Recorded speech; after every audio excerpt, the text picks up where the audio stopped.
Welcome! Let's learn how to translate your RISE course into different languages. Whether you're looking to expand your course's reach or cater to a global audience, this video will help you through the entire process. RISE is an incredibly versatile platform for creating interactive e-learning content. Translating your course can open it up to a wider audience, but it requires a few careful steps. Let's get started.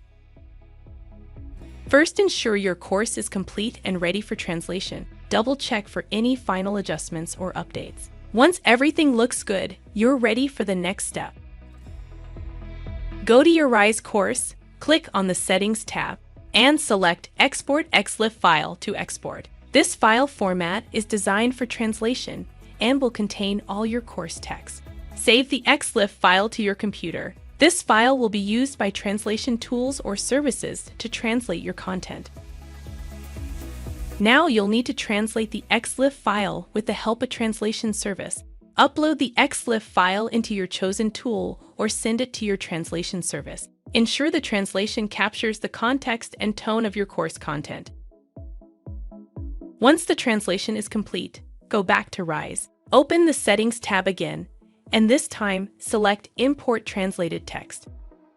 Upload the translated XLIFF file. RISE will automatically replace the original text with the translated content. Open the label editor. Choose a label set or create a new one. Customize individual labels if required. And that's it. You've successfully translated your RISE course into different languages. Thank you for watching.